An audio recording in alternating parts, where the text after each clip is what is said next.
अगर आप पर कृपा न करना चाहते, अगर आपका उद्धार न करना चाहते, तो बताओ क्या आप में सामर्थ्य थी कि आप इस महाकुंभ में आ जाते? हो सकता है तन बीमार हो जाता, हो सकता है धन की व्यवस्था नहीं होती, हो सकता है कोई साथी नहीं मिलता, लेकिन प्रभु आपका कल्याण करना चाहते थे, इसलिए आपको ऐसे सत्संग का सानिध्य दिया। सत्संग की महिमा अपरंपार है। सत्संग मतलब क्या? सत्य का संग। जीवन में जिसने सत्य को धारण कर लिया है, जीते जी जो सत्य के मार्ग पर चल चुका है और सत्य पर मार्ग पर चलने के लिए दृढ़ संकल्पित हो चुका है, परमात्मा उसके हृदय में आकर बैठ चुका है।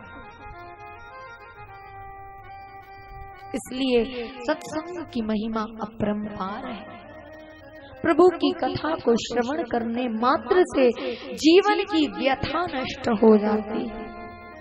प्रभु की कथा को श्रवण करने मात्र से दुख सुख में परिवर्तित हो जाता है, विचारधाराएं बदल जाती हैं।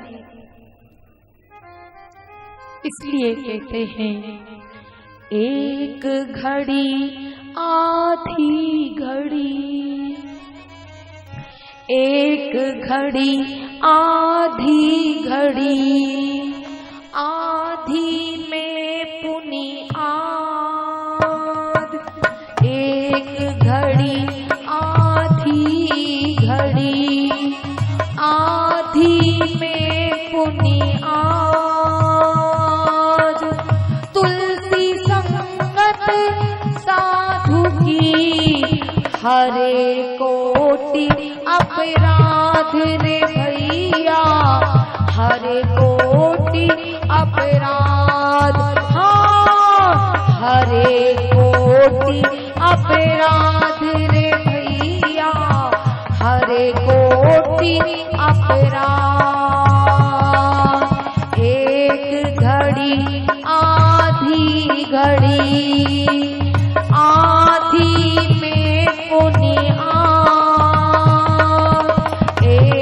घड़ी आधी घड़ी, आधी में पुनि आध। तुलसी संगत साधु की हरे कोटि अपराध रे भैया, हरे कोटि अपराध। हो हरे कोटि अपराध भैया, हरे कोटि अपराध। इसलिए जीवन में साधु की संगति, सत्संग, सत्य का संग, सत्संग का सानिध्य जीवन में बहुत जरूरी है, क्योंकि सत्संग हमें सिखाता है कि जीवन जीना कैसे चाहिए। हम भगवान के पथ पर निकल तो गए हैं, परंतु भगवान के पथ पर टिकने के लिए, भगवान के पथ पर स्थिर रहने के लिए हमारे जीवन में सत्संग की आवश्यकता है।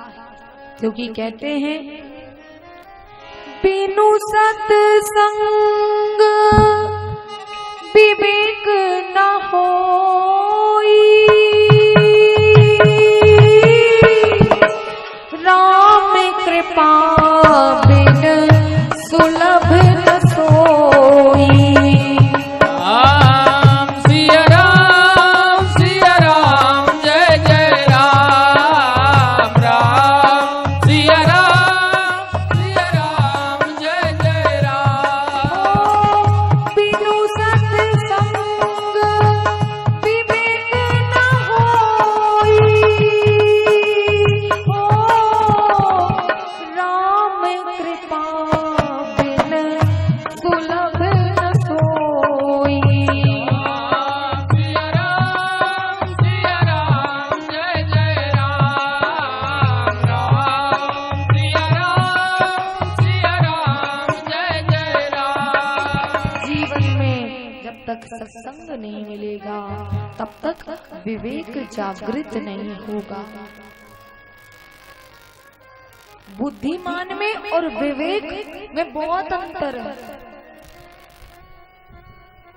विवेक जागृत जब होता है तो वो आध्यात्म की ओर ले जाता है, जीवन की सत्यता का बोध करा देता है। और अगर विवेक जागृत नहीं हुआ तो बार बार वही मरना, वही जन्म लेना, फिर जन्म लेना, फिर मर जाना, फिर जन्म लेना, फिर मर जाना, यही व्यथा, यही जन्म मरण के फेरों से हम मुक्त नहीं हो पाएंगे। पुनरपि जन्मम पुनरपि मरणम पुनरपि जननी जठरे शयनम। बार बार जन्म लेना, बार बार मरना, इससे बड़ा दुख संसार में कुछ नहीं है। माँ के गर्भ में आकर जीव को बहुत कष्ट भोगना पड़ता है। 9 महीने तक माँ के गर्भ में उल्टा लटका रहता है, मलमूत्र में रहता है। मलमूत्र में रहते रहते, गंदगी में रहते रहते, कष्ट भोगते भोगते त्रास हो जाता है, पुकारता है, चिल्लाता है, परंतु 9 महीने उस भोग को उसको भोगना पड़ता है। उस मलमूत्र में, गंदगी में उसको रहना पड़ता है। उस गंदगी में रहते रहते रोता है, प्रभु को पुकारता है, प्रभु इस बार इस गर्भ से मुझे निकाल दे, इस बार इस गर्भ से मेरी मुक्ति करा दे, क्योंकि यदि तूने मुझे जन्म दिया तो मैं संसार में आकर केवल तेरा ही भजन करूंगा। प्रभु से वादा करता है और प्रभु उस वादे पर एतवार कर लेते हैं। और जब प्रभु उस वादे पर एतवार कर लेते हैं और उसकी गर्भ में रक्षा करते हैं, क्योंकि गर्भ का कष्ट बहुत कष्टदायी होता, उस समय बालक की चमड़ी भी नहीं होती, केवल मांस का लोथड़ा रहता है, मांस ही मांस रहता है। और माँ जब गर्भवती माँ चटपटी मसालेदार भोजन करती है तो उस मांस पर जब जाकर वो लगता है तो इतना दर्द होता है। तुमने देखा होगा जब कभी कुछ जल जाता है, हाथ कट जाता है और उस पर नमक लग जाता है तो कितना दर्द होता है, बताओ। तो सोचो बालक को कितना कष्ट होता हो, वो तड़पता है, इतना कष्ट होता है, परंतु प्रभु से प्रार्थना करता है, प्रभु एक बार इस गर्भ से मुझे निकाल दे, फिर तेरा ही गुणगान करूंगा, तेरी ही भक्ति करूंगा। परंतु प्रभु जैसे ही कृपा करते हैं और उसे गर्भ से निकालते हैं, यहाँ इस धराधाम पर आकर माया का रंग चढ़ जाता है। जो याद रखना चाहिए उसे ही भूल जाता है और जिसे भूल जाना चाहिए उसे ही पकड़ कर बैठ जाता है। परमात्मा ने हमें इस धराधाम पर क्या करने के लिए भेजा था, किस लिए भेजा था, क्या करने के लिए भेजा था, और मनुष्य आज क्या कर रहा है। क्या परमात्मा ने इस धराधाम पर इसलिए ही भेजा था, जाओ लोगों को कष्ट दो, जाओ लोगों की निंदा करो, जाओ लोगों की चुगली करो, जाओ लोगों के साथ द्वेष करो, जाओ भाई से कहा होगा भाई भाई का अधिकार छीन लो। क्या यही इसी कार्य को करने के लिए भगवान ने भेजा था? बोलिए ना, यही करने के लिए भेजा था? नहीं, परमात्मा ने सबसे खूबसूरत चीज बनाई थी इंसान।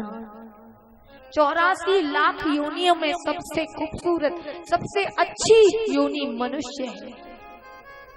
84 लाख योनि में केवल मनुष्य ही एक ऐसा है जो मुस्कुरा सकता है, और किसी योनि में मुस्कुरा नहीं सकता। कभी कुत्ते को देखा कि कुत्ता हंस रहा है, कुत्ते से कहा कि डॉगी स्माइल प्लीज।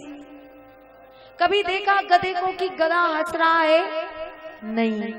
हर योनि में रोना ही रोना है, हर जन्म में भोगना ही भोगना है, हर जन्म में मलमूत्र मांस का सेवन करना है। परंतु केवल मनुष्य योनि ही एक ऐसी है जो परमात्मा का भजन कर सकती है। इस मनुष्य योनि में आकर अगर परमात्मा का दर्शन नहीं हुआ, इस मनुष्य योनि में आकर यदि हमारा भजन नहीं बना, तो मानो किसी और जन्म में बनने वाला नहीं है, फिर वही जन्म होगा।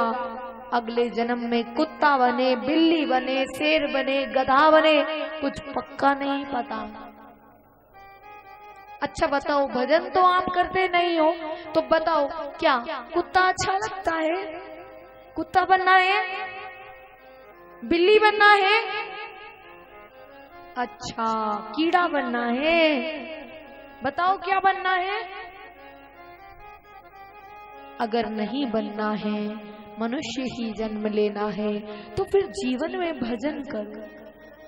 और तुम सोचो भजन भी ना करे, सेवा भी ना करे और दान भी ना करे, फिर भी हमें मनुष्य जन्म मिले, तो असंभव है।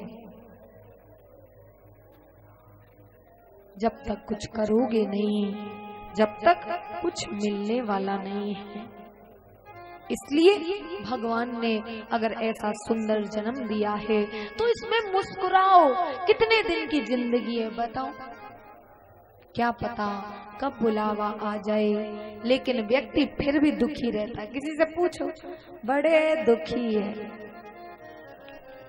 बड़े दुखी है, क्या बताएं, लुट गए, पिट गए।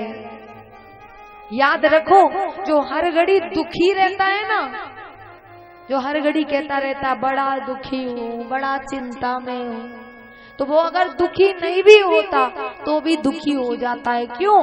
24 घंटे में एक बार सरस्वती मुख पर आकर बैठ जाती और 24 घंटे कहते रहो हम तो बड़े दुखी है, हमारा तो कर्म ही फूट गए, तो फिर फूट भी नहीं रहे होंगे तो विधाता आकर फोड़ देगा। इसलिए हर घड़ी कहते रहिए प्रभु आपकी बड़ी कृपा है, आपका बड़ा आनंद है प्रभु।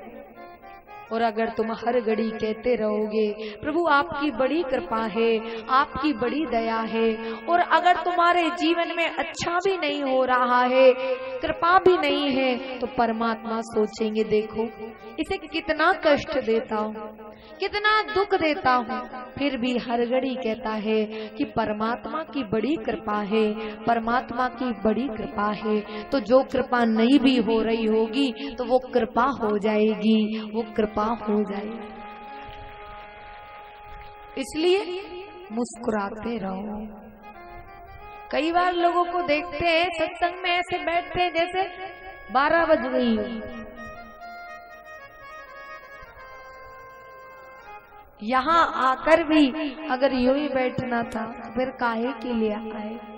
घर पे भी दुखी थे, यहाँ पर भी दुखी हो, संत के साथ में भी दुखी थे, पत्नी के साथ भी दुखी थे, बच्चों के साथ भी दुखी थे, तो फिर संसार में भगवान के द्वार पर भी आकर दुखी हो, तो त्रिलोकी में साक्षात ब्रह्मा जी भी आ जाए तो तुझे प्रसन्न नहीं कर सकते। इसलिए ऐसा स्वभाव बनाओ कि हर घड़ी प्रसन्नता में जियो, हर घड़ी आनंद में जियो। सीताराम सीताराम सीताराम कहिए, जाहि विधि राखे राम ताहि विधि रहिए।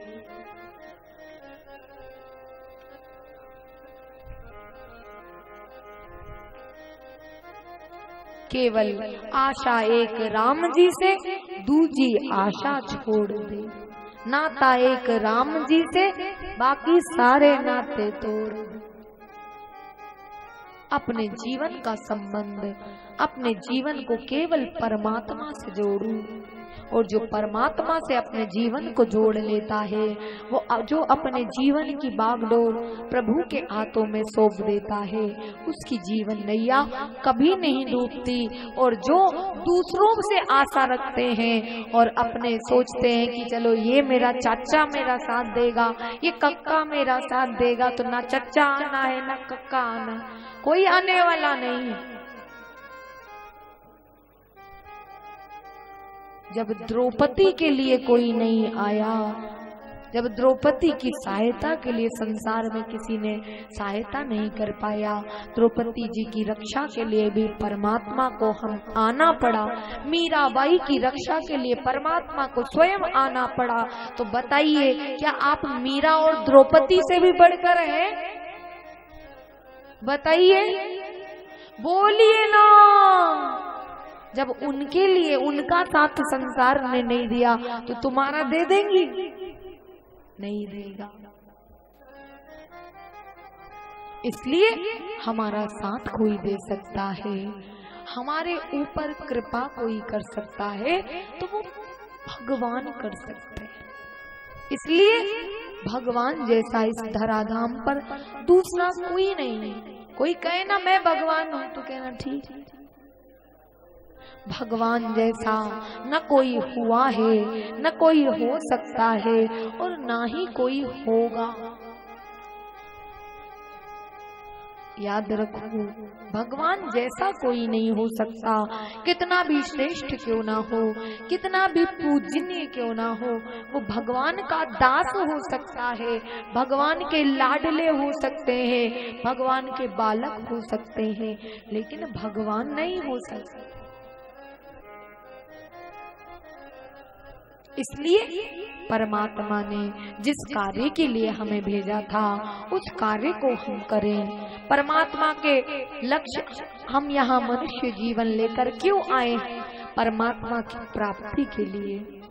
इसलिए संसार में रहें, संसार के व्यवहार को जिए, संसार के व्यवहार में रहें, परंतु लक्ष्य को न भूलें। जिस प्रकार अर्जुन की निगाहें, अर्जुन का लक्ष्य केवल चिड़िया की आंख थी, चिड़िया भी नहीं थी, चिड़िया की आंख थी, उसी प्रकार इस संसार में रहो, संसार के व्यवहार को देखो, प्रभु के इस खेल को देखो और आनंद लो, लेकिन अपने लक्ष्य को ना भूलो। ये जीवन बार बार नहीं मिलेगा, किस लिए परमात्मा ने हमें यहाँ बैठा था, इसका हम चिंतन करें। अनमोल तेरा जीवन।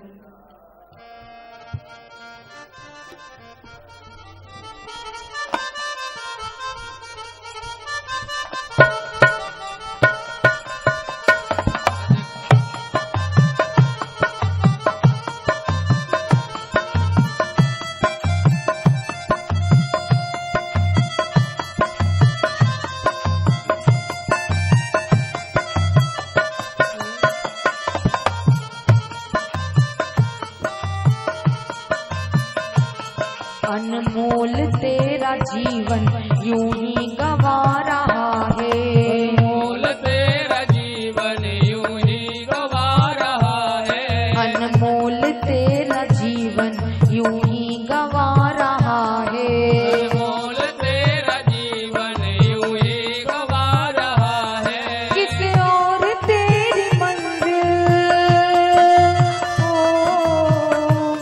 किसी और तेरी मंजिल, किसी और जा रहा है। अनमोल तेरा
श्वासे यूं ही लुटा रहा है। गिनती की है ये श्वासें यूं ही लुटा रहा है। गिनती की है श्वासे यूं ही लुटा रहा है। किसी और तेरी मंजिल हो, किसी और तेरी मंजिल किसी और जा रहा है। अनमोल तेरा जीवन यूं ही गवा रहा है। अनमोल तेरा जीवन यूं ही गवा रहा है। अनमोल तेरा जीवन यूं ही गवा रहा है। अनमोल तेरा जीवन यूं ही गवा रहा है। श्री राधे।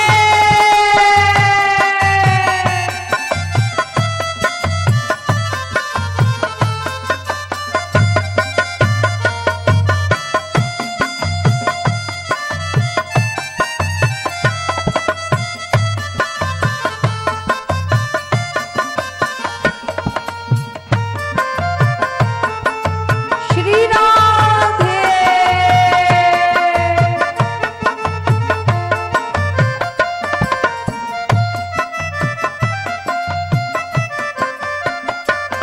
जाएगा जब यहाँ से कोई न साथ देगा। आएगा जब यहाँ से कोई न साथ देगा। जाएगा जब यहाँ से कोई न साथ देगा। आएगा जब यहाँ से कोई न साथ देगा। इस हाथ जो दिया है उस हाथ जाके लेगा। इस हाथ जो दिया है उस हाथ जाके लेगा। इस हाथ जो दिया है उस हाथ जाके लेगा। इस हाथ जो दिया है उस हाथ जाके लेगा। अगर इस जीवन में कोई पुण्य करोगे, कोई दान करोगे, कोई सेवा करोगे तो ऊपर जाओगे तो मिलेगी। अन्न का दान करोगे तो अन्न मिलेगा। वस्त्र का दान करोगे तो वस्त्र मिलेगा। धन का दान करोगे तो धन का दान मिलेगा। अगर कुछ दोगे नहीं तो वहां पर खाली हाथ खड़े रहोगे। भगवान कहेगा मनुष्य बनाया था, कुछ किया, सेवा करी, नहीं की तो फिर आओ नरक में चलो। इसलिए जाएगा जब यहाँ से कोई न साथ देगा। आएगा जब यहाँ से कोई न साथ देगा। जब नरक की टिकट कटेगी तो बेटे को फोन करके बुलाएंगे, बेटा नरक मुझे नहीं जाना, मेरे बदले में तू चला जा। बेटा कहेगा मैं क्यों जाऊं, तूने बुढ़िया जीवन भर कभी भजन नहीं करा, घर के कार्य में लगी रहती थी, इसलिए जा तू नरक। रिश्तेदारों को फूल लगाएंगे, वो भी साथ नहीं देंगे। और उस समय परमात्मा की अदालत में अकेला खड़ा रहना पड़ेगा कटघरे में। उस समय परमात्मा से आंखें कैसे मिलाओगे? परमात्मा कहेगा मनुष्य बनाया था, जाकर भजन किया, बोला नहीं किया, क्या किया? चुगली करी। भगवान कहेगा आइए नरक में मलमूत्र पाइए।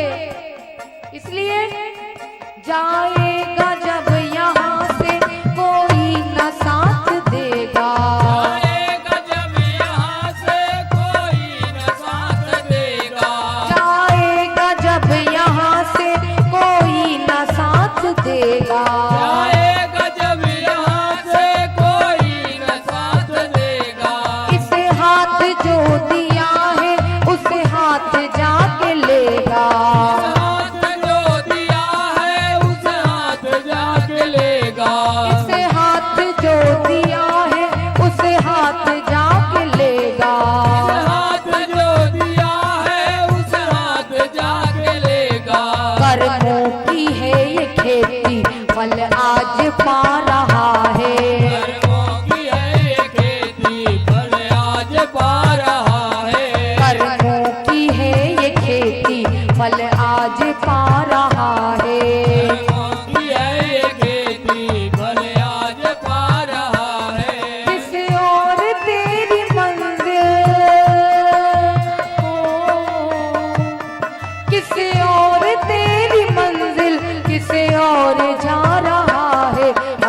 अनमोल तेरा जीवन यूं ही लुटा रहा है। अनमोल तेरा जीवन यूं ही गवा रहा है।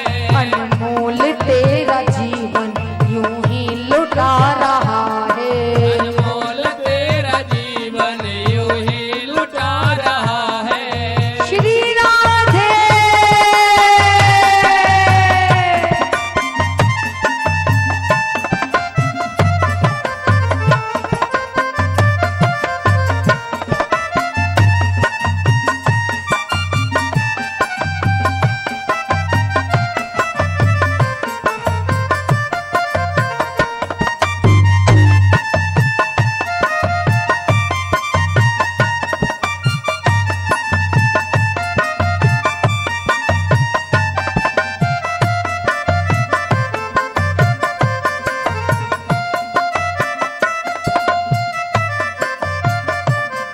ममता के बंधनों ने क्यों आज तुझको घेरा। ममता के बंधनों ने क्यों आज तुझको घेरा। ममता के बंधनों ने क्यों आज तुझको घेरा। ममता के बंधनों ने क्यों आज तुझको घेरा। सुख में सभी है साथी कोई नहीं है तेरा।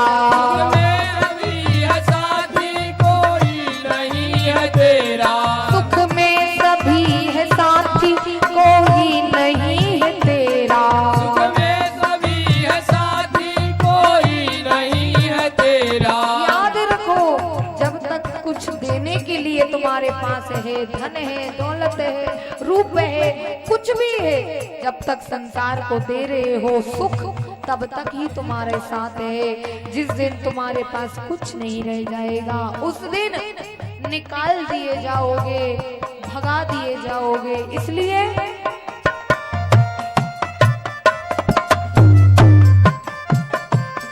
ममता के बंधनों ने क्यों आज तुझको घेरा। ममता के बंधनों ने क्यों आज तुझको घेरा। ममता के बंधनों ने क्यों आज तुझको घेरा। ममता के बंधनों ने क्यों आज तुमको घेरा। सुख में सभी है साथी कोई नहीं है तेरा।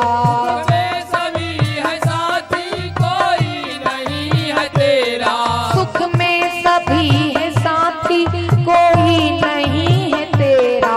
सुख में सभी है साथी कोई नहीं है तेरा।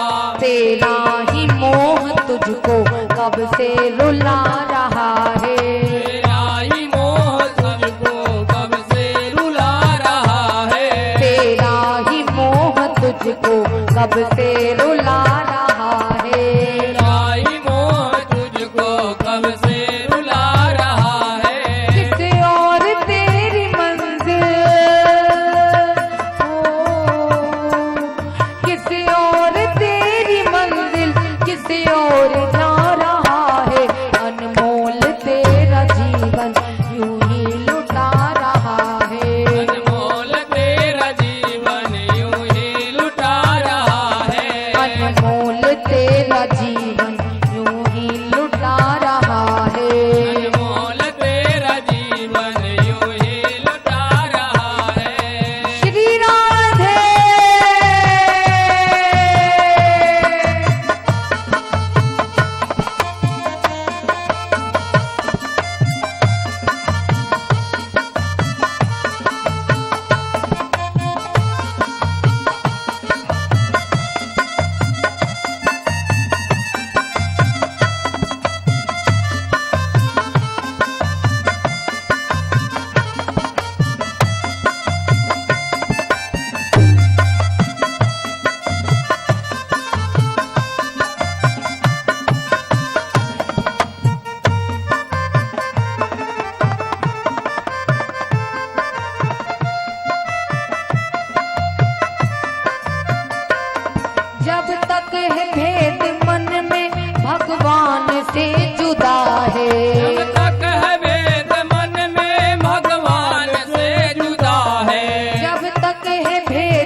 आज पा रहा है, सुख रूप हो के भी तू दुख आज पा रहा है, सुख रूप हो के भी तू दुख आज पा रहा है, सुख रूप हो के फिर भी दुख आज पा रहा है।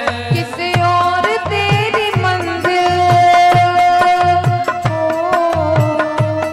किसी और तेरी मंजिल किसी और जा रहा है, अनमोल तेरा जीवन यूं ही लुटा रहा है, अनमोल तेरा जीवन यूं ही गवा रहा है, अनमोल तेरा जीवन यूं ही लुटा रहा है, अनमोल तेरा जीवन यूं ही लुटा रहा है, अनमोल तेरा जीवन यूं ही लुटा रहा है, अनमोल तेरा जीवन यूं ही लुटा रहा है, अनमोल तेरा जीवन यूं ही लुटा रहा है, अनमोल तेरा जीवन यूं ही लुटा रहा है, अनमोल तेरा जीवन यूं ही लुटा रहा है, अनमोल तेरा जीवन यूं ही लुटा रहा है।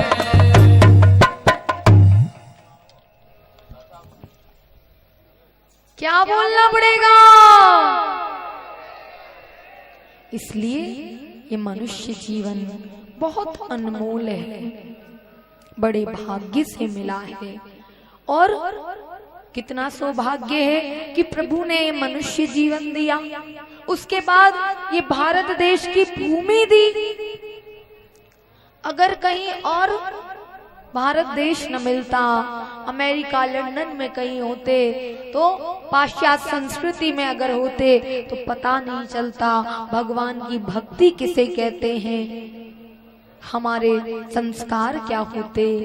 लेकिन भगवान ने इतनी सुंदर भारत भूमि दी, इस भारत भूमि में भी इतना सुंदर तीर्थ में हमें बुलाया, इतने सुंदर तीर्थ के बावजूद भी इतना प्यारा हिंदू धर्म हमें दिया। किसी धर्म की कोई निंदा नहीं है, लेकिन सनातन धर्म से ज्यादा सुंदर कोई दूसरा धर्म नहीं है, कोई दूसरा धर्म नहीं।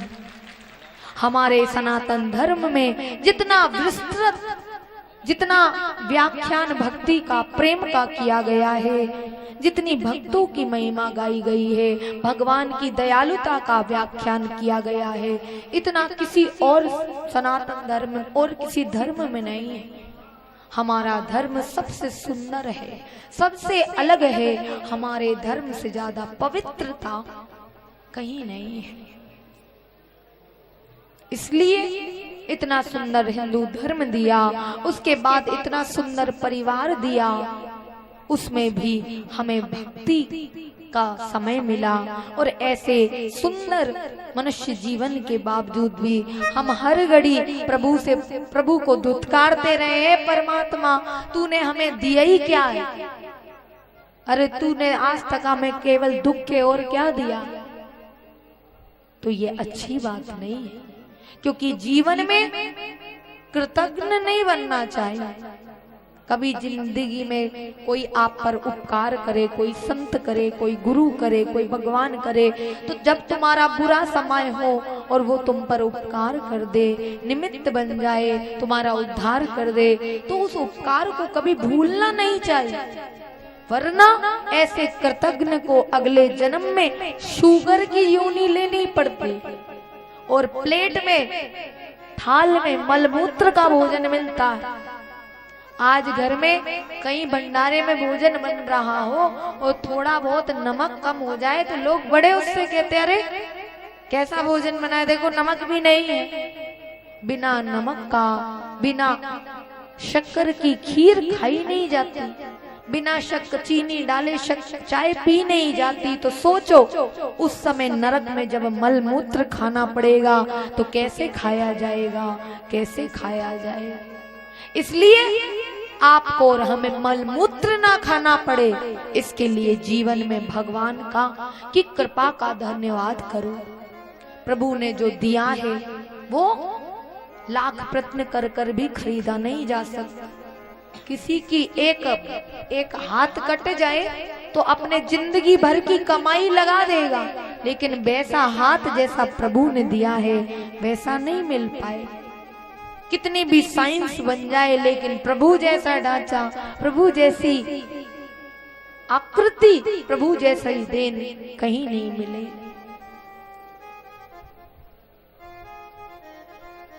एक शरीर के एक भाग को भी प्रभु अगर खराब कर दे तो जिंदगी निकल जाती है उसको सुधरवाते सुधरवाते सुधरवाते, लेकिन प्रभु जैसा नहीं हो पाता। कहने का मतलब प्रभु ने जो कुछ भी हमें दिया है वो बहुत अनमोल दिया है, उसका कोई मूल्य नहीं है। अगर मूल्य होता तो कोई अभी आपसे कहे भाई 2 लाख रुपए दे रहा हूं, एक आंख दे देते, वो कहेगा 2 क्या 10 भी देगा तो आंख नहीं दूंगा। किसी से बोल कर देगा कि हम तुझे दे रहे 20 लाख, अपनी दोनों आंखें दे दे, 1 करोड़ में दे दे, चल दोनों आंख, वो कहेगा मैं क्यों दूं, नहीं दी जाएगी। क्योंकि परमात्मा ने जो दिया है वो किसी और से मिलने वाला नहीं है। परमात्मा की कृपा, परमात्मा की दी हुई हर चीज अद्भुत है। इसलिए हर घड़ी भगवान का धन्यवाद करना चाहिए कि प्रभु तूने मुझे बहुत कुछ दिया है। इसलिए प्रभु की कृपा का धन्यवाद करता रहना चाहिए। लेकिन व्यक्ति उल्टा करता है। मैं कई बार देखती हूँ मंदिर में जाता है, भगवान का भोग लग रहा होता है, गोस्वामी लोग कहते हैं, पंडित लोग बताते हैं कि ठाकुर जी का भोग लग रहा है, पर्दा लगा है, फिर भी रोते हैं, भगवान एक पोता दे दिए। भगवान खाते हैं, निवाला गिर जाता है। कोई तुम कभी रोटी खाने बैठो, तुम भोजन करने बैठो और पड़ोसी आकर अपना कर्म फोड़ने लगे तो तुम भोजन कर लोगे? बताओ।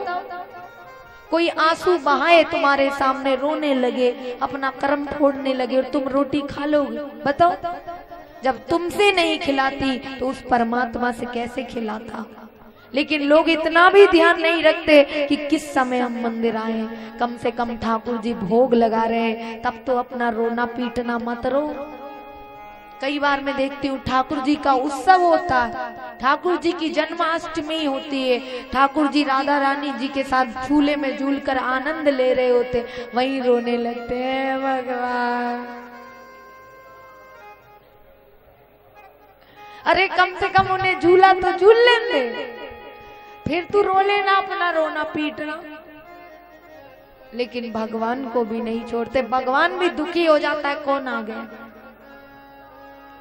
और सोचते हम बहुत बड़ा अच्छा काम कर कर आ रहे। नहीं, परमात्मा की कृपा का धन्यवाद करना चाहिए, परमात्मा की कृपा का शुक्रिया अदा करना चाहिए। हम किस समय मंदिर जा रहे हैं, उस समय भगवान की कौन सी सेवा चल रही है, कम से कम इतना तो विचार करें। एक जगह मैंने देखा कि सीता जी का विवाह हो रहा था राम जी के साथ, और 2 मैया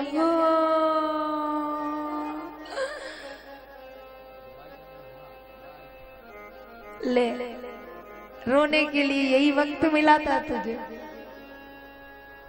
कम से कम इतना तो विचार हो कि हम किस समय क्या कर रहे हैं।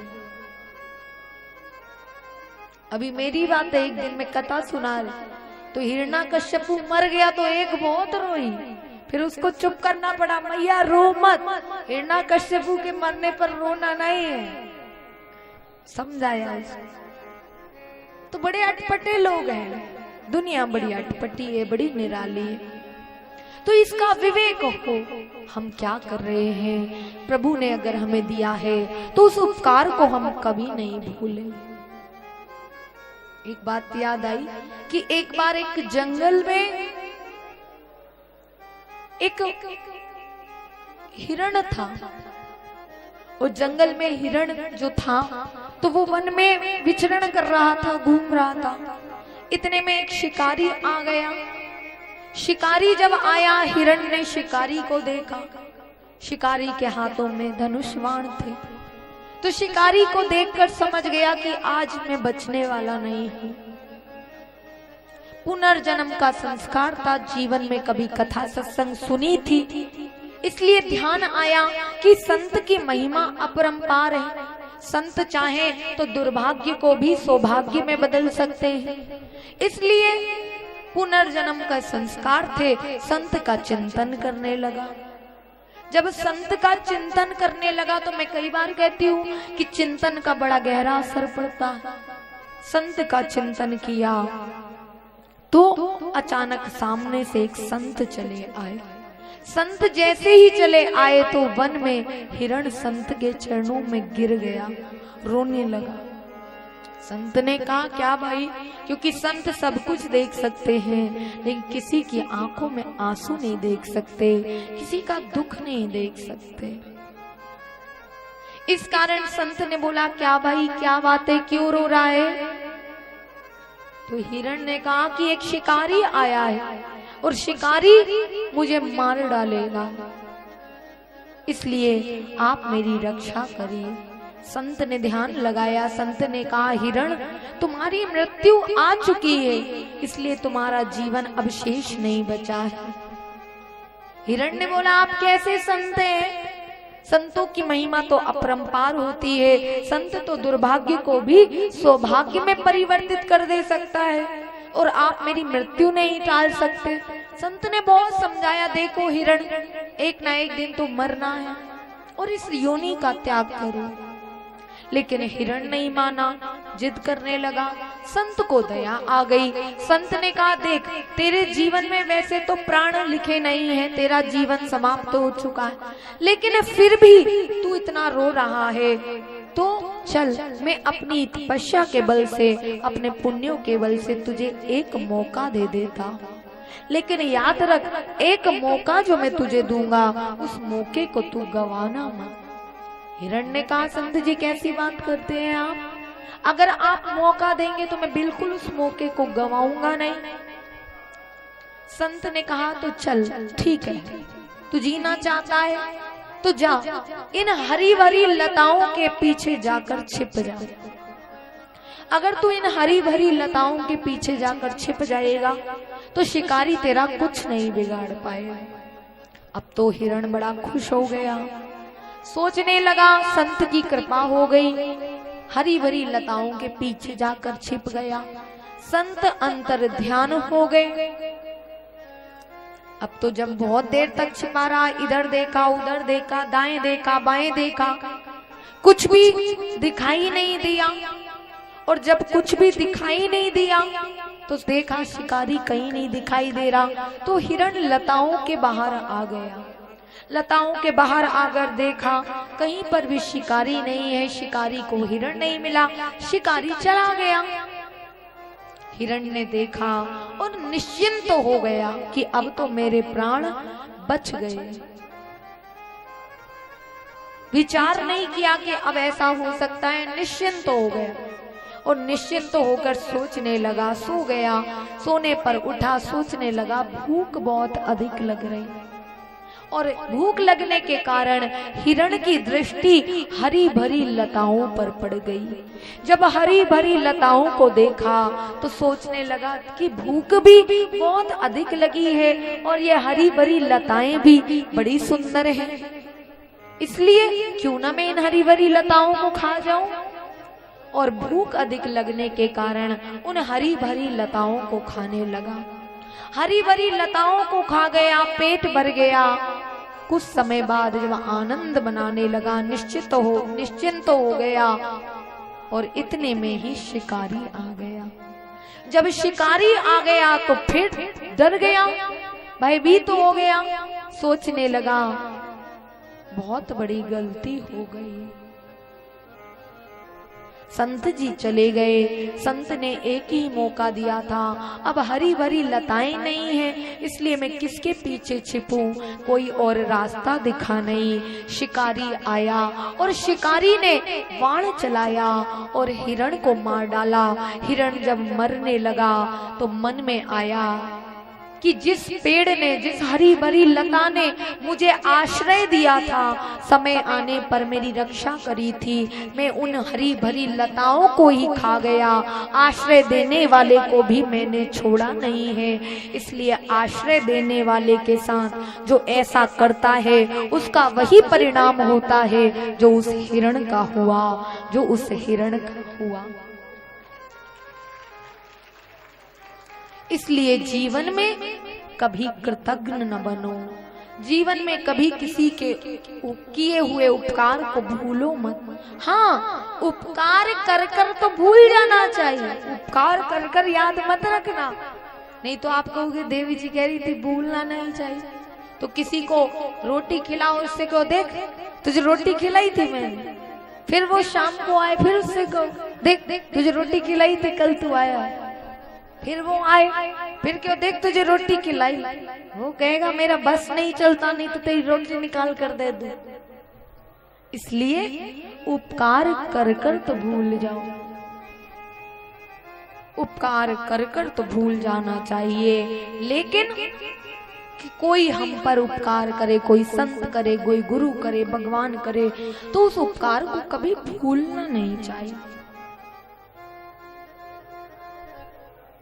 इसलिए हर घड़ी प्रभु की कृपा का धन्यवाद करना चाहिए कि प्रभु तेरा शुक्रिया है, तेरा शुक्रिया है।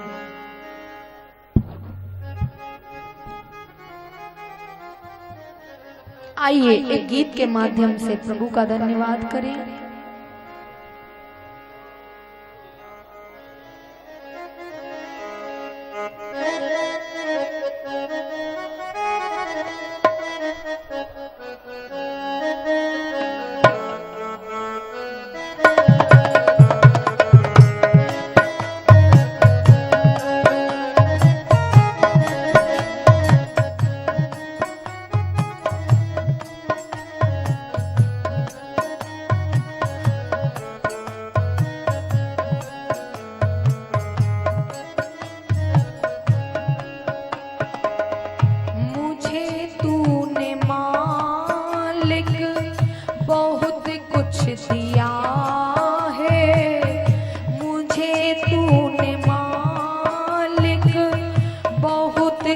दिया है तेरा शुक्रिया है, तेरा शुक्रिया है, तेरा शुक्रिया है, तेरा शुक्रिया है।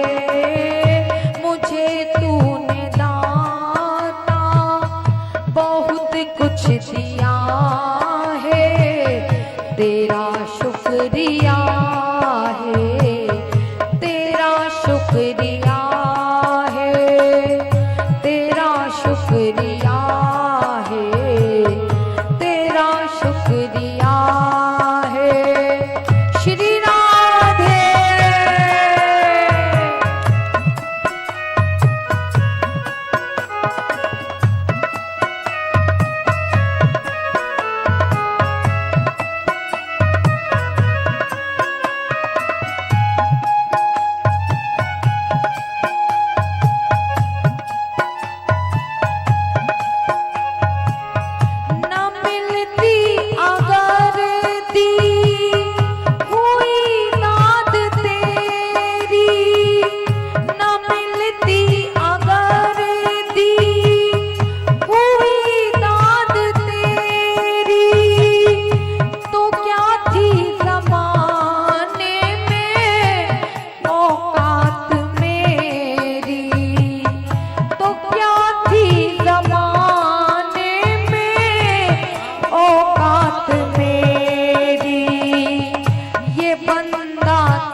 शुक्रिया है, तेरा शुक्रिया है। हाँ, मुझे तूने मालिक बहुत कुछ दिया है, तेरा शुक्रिया है, तेरा शुक्रिया है। हाँ, मुझे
तूने मालिक बहुत कुछ दिया है, तेरा शुक्रिया है, तेरा शुक्रिया है, तेरा शुक्रिया है, तेरा शुक्रिया है। श्री राधे।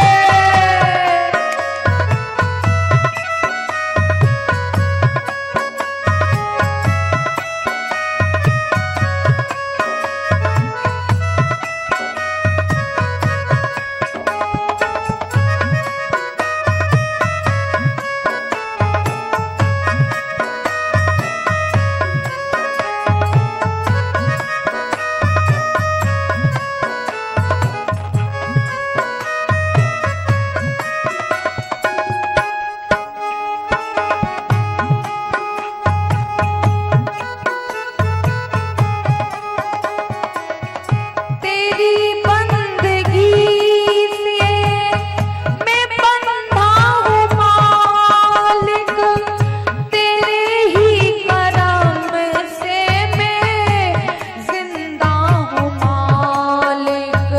ओ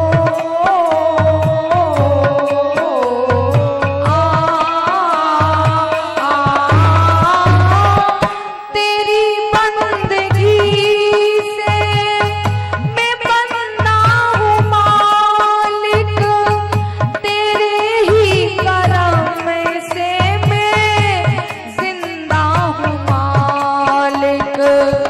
तुम्ही ने तो जीने के काबिल किया है, तेरा शुक्रिया है, तेरा शुक्रिया है। मुझे तूने मालिक बहुत कुछ दिया है, तेरा शुक्रिया है, तेरा शुक्रिया है। हाँ, मुझे तूने मालिक बहुत कुछ दिया है, तेरा शुक्रिया है, तेरा शुक्रिया है। श्री राधे।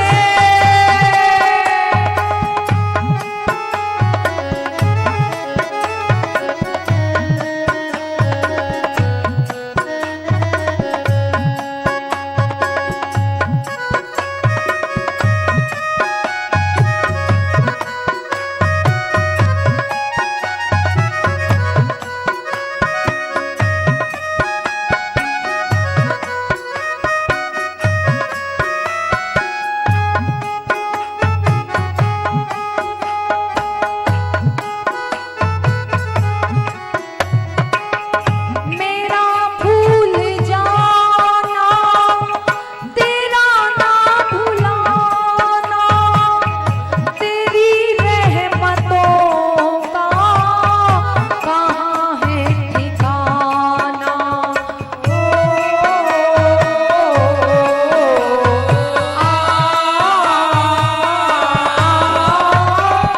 मेरा भूल जाना, तेरा ना भुलाना, तेरी रहमतों का कहाँ है ठिकाना।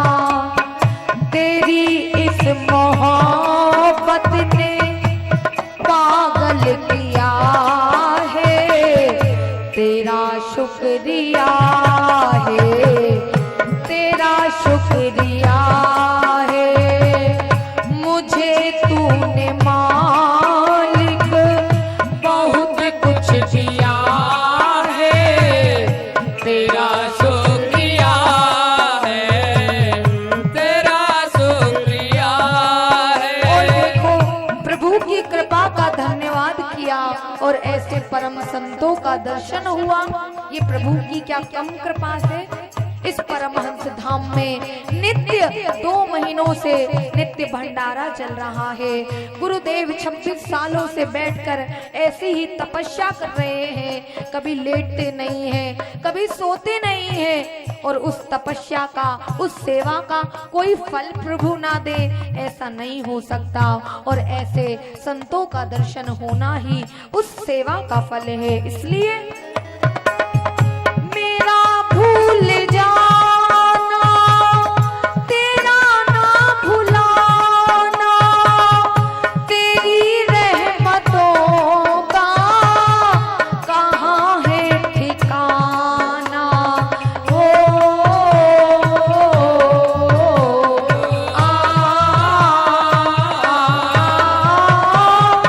मेरा भूल जाना, तेरा ना भुलाना, तेरी रहमतों का कहाँ है ठिकाना।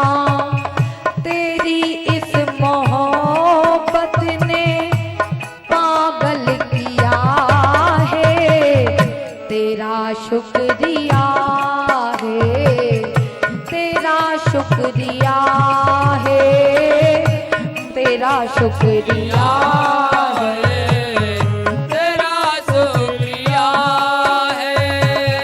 मुझे तुमने मालिक बहुत कुछ दिया है, तेरा शुक्रिया है, तेरा शुक्रिया है, तेरा शुक्रिया है। तेरा शुक्रिया है। तेरा शुक्रिया है, तेरा शुक्रिया है। बोलिए वृंदावन बिहारी लाल की, वृंदावन बिहारी लाल की, बरसाने वाली की, देवादिदेव महादेव की, गोदावरी मैया की, बाबा त्र्यंबकेश्वर महादेव की, संत समाज की, गौ माता की, भक्त समाज की। जय जय श्री राधे, जय जय श्री राधे, जय जय श्री राधे श्याम।